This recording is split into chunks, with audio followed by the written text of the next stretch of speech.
My friends, I hope that you are doing well on this wonderful day. At the time of this recording, we are not far from the release of Pikmin 3 Deluxe. Very soon, my dream of having a full handheld Pikmin game will come true. And the day before my birthday, no less. Last year it was Luigi's Mansion, and now it's Pikmin? What did I do to deserve such wonderful birthday gifts from Nintendo? These certainly beat the downloadable wallpapers and underwhelming discounts they usually give me for my birthday. Anyway, Pikmin has never been a very big IP, and the Switch is like some sort of magical IP growing machine, so naturally a lot of new people have got their eye on Pikmin 3 Deluxe. And of course, they've got one big question on their minds.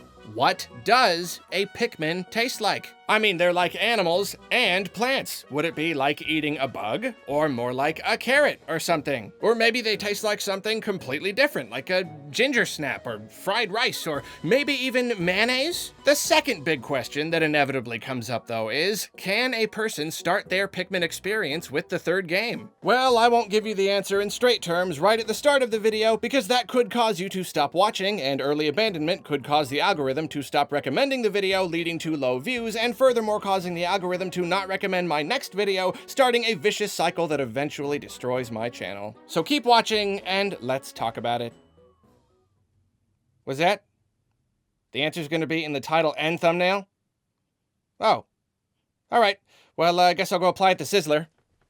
It is no secret that I believe Nintendo to be a little foolish for releasing numbered games on the Switch without also offering previous titles in their respective series. I mean, you're a giant company. You don't just want your individual games to sell well. You want to constantly be growing your intellectual properties themselves. So why would you try to sell people a 3 when they don't have access to the 1 and the 2? Previous generations, this wasn't always possible, but now there's absolutely positively no excuse. I'll admit, sometimes if a game formula is strong enough, a numbered title will sell well anyway. Just look at how well Luigi's Mansion 3 did. But with a series that's always struggled to be relevant, such as Pikmin, this is very silly to me. Why would Nintendo try to sell us Pikmin 3 without giving us easy access to 1 and 2 first?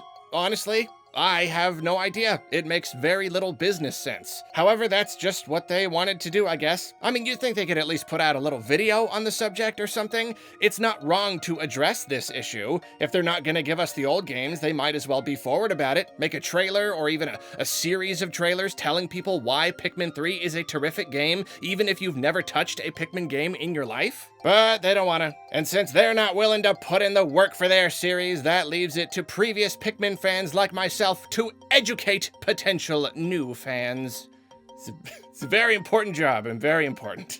So here we are. I am here, and I am telling you, yes, you can start with Pikmin 3. However, there are a few small downsides to doing so, and I think it's only fair to start out by discussing them. Because if I'm honest, yeah, there are some elements that you will miss out on if you start with 3. The way I see it, there are 2 major ones. The first is that there are indeed some story and world elements that will be less satisfying to anyone who didn't play 1 and 2 first. There's some pretty good world building in this series, so it only makes sense that having a deeper understanding of the world enhances the enjoyment of each successive entry. You'll see returning enemies, new versions of enemies, tweaked mechanics, that kind of stuff that's fun to watch evolve over the course of a series' life. And the story does reference stuff from the first 2 games, which is a fun, whoa, I remember that kind of thing. Perhaps even more impactful than that though, I would say it's the mechanics themselves that feel best when you can witness them being iterated on and evolving. The first 2 games had some pretty archaic elements, and Pikmin 3 streamlines everything wonderfully. The controls, your options, just how everything feels. It feels so much better. Obviously I wouldn't know, but there's a fine chance that a new player would have something of a hard time playing 1 and 2 after first playing 3. That's not a problem now because we can't play those games on the Switch, but if Nintendo ever ports them over, or those players hunt down GameCubes and Wiis, then it could be a bit awkward. But here's where I tell you that that stuff doesn't really matter. If you think you might actually want to start at the beginning, go for it. GameCubes and Wiis aren't super cheap, but they're not ridiculously expensive either. If you watch a Let's Play or 2 and the games look like they're for you, they probably are, and maybe you should just bite the bullet and make it happen.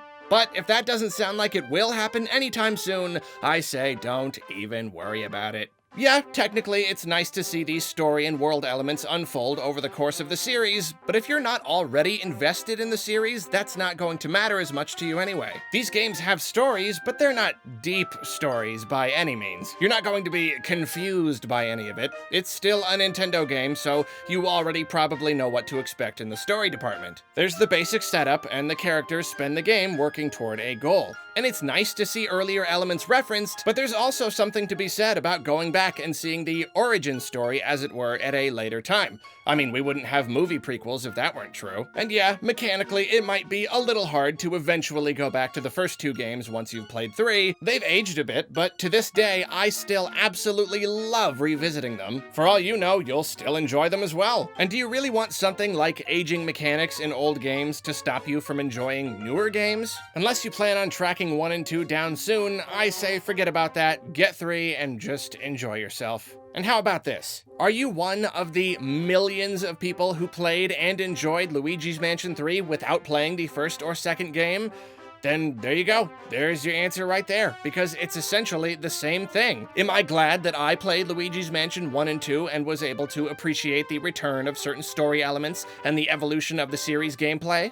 Absolutely. I would say my circumstances were ideal, but circumstances are not always going to be ideal for everyone, and Luigi's Mansion 3 is a terrifically, wonderfully, gargantuanly fun experience all on its own. It's the same thing. If you can play the first 2 games first, fine. If not, don't even worry about it, just dig on in and have yourself some fun. If none of that managed to convince you that it's okay for Pikmin 3 Deluxe to be your first Pikmin game, allow me to give you some reasons why it's just a plain old game you should play. Forget the old games for a moment. Here's why this is a game worth getting into, period. If you ask me, Pikmin provides a lot of stuff that's hard to find in other Nintendo games. There's the basic concept itself, which puts a really big focus on time and resource management. It's similar to a real-time strategy game in many ways, and I can't think of a whole lot of other Nintendo series you can describe that way. It's an incredibly unique gameplay style, and if you couldn't tell, I just happen to find it incredibly engaging. And I think one of the reasons I love it so much is that it can be quite a bit more complex than most Nintendo series. Pick up and play fun for the whole family is all well and good, but I really appreciate having a bit more depth. And in that same vein, Pikmin can also be a good deal more difficult than most Nintendo games. But don't let that scare you away. I understand that a lot of people are wary of the series because it's got elements that they find too stressful. But I'm here to tell you that Pikmin 3 is by and far the most forgiving game in the series. It's still going to be challenging for newcomers, but the genius of Pikmin is that it's forgiving even when it's at its most challenging. Yes, your Pikmin will die. And yes, in 3, you've got to collect enough fruit before you run out of days. But it's always easy to build your numbers up again, and trust me when I say that you've got all the days you could possibly need. Plus, the game allows you to rewind to any day at any time, so there's no way to mess up your file permanently. The game can be tough, which isn't something you can say about every Nintendo game, but it also allows you to fail without too much consequence, thus encouraging you to keep on trying and getting better. Despite being so colorful, it treats you like an adult, and I love it for that. In fact, if you are looking for a challenge, as I was writing this, Nintendo announced that Pikmin 3 Deluxe will indeed have a range of difficulty modes, including a super hard one, so it truly doesn't matter who you are. You'll be able to experience the game in the way you are most comfortable with. And speaking of being colorful, how would you like to explore a realistically rendered, richly detailed world put together using the technical skills of Nintendo's finest artists and AAA developers? Because Pikmin 3 is a positively gorgeous game, and even on top of the beautiful environments, its creature designs are top-notch. Every baddie in the game is just so fun and charming. The entire Pikmin universe is fun and charming, in fact. As I said before, it's got some good world building, and the very nature of the world naturally brings up a whole slew of questions and interesting fan theories. I mean, honestly, it's up there with the Zelda series as far as wild speculation goes. I just realized this is turning into another Why I Love Pikmin video, so I should probably stop now. You can go watch that video that already exists if you want to know why I love the series so much, but the point is, Pikmin 3 is a terrific game, and Deluxe is a really great place to start for newcomers. I know a lot of people who don't like that the game is only $20 on the Wii U, but it's $60 on Switch. But if you ask me, that's a silly reason to miss out on such a great experience. The game lives up to the very high standards of Nintendo quality. It's got a decently meaty campaign, especially if you've never played a Pikmin game before and you're not going to be blasting through it. It's got a pretty robust challenge mode, and this deluxe version packages all of the original's challenge mode DLC while even adding some new features and content. In terms of quality and value, it is absolutely a $60 game. Nintendo deeply discounting it once because it struggled to survive on their dying console doesn't change that. Now, I definitely won't say it's unreasonable to wait for it to go on sale, and in the end, a game is only worth what it's worth to you personally. I'm just saying that when you judge the game by its own merits, $60 is still a fine value. And if you don't mind me going full-on shill mode for a moment here, it sure would be nice if lots and lots of people bought this game and Nintendo started giving it higher priority. The series has never sold that well, and the titles are few and far between. Surely you've noticed by now how Nintendo keeps teasing us with promises of a Pikmin 4 and just not delivering. This could be one way for Nintendo to test the waters again, see if they can drum up any new interest in the series. I actually have no doubt in my mind that this will end up being the best-selling Pikmin game. Everything sells better on Switch, even if it's a port and only sold modestly on the Wii U. Donkey Kong Country Tropical Freeze is hard evidence of that. But if it ends up selling even better than better, and suddenly the series has bumped itself up a little higher on the IP list, that might end up doing great things for future titles. I am fully aware of how ridiculous it is to go to bat for big corporations. I'm basically begging you to throw your hard-earned $60 into Nintendo's vault of billions so that maybe someday they'll give me a sequel. But in all honesty, I genuinely think the Pikmin series has a ton of potential. I think a whole lot of people will love it if they only give it a chance, and it could go on to grow the same way other series like Luigi's Mansion did. So if you find yourself intrigued by the concept, but you're on the fence, well, you know what my answer is going to be. I say give it a shot. I mean, they also just released a demo, so you've got no excuse not to at least try it. Come on, just give it a little, just a little try. Come on, what harm will it do? Just give it a tiny little shot. It won't hurt you. And hey, I'll make you a deal. If you buy Pikmin 3 Deluxe and don't end up liking it, you can yell at me.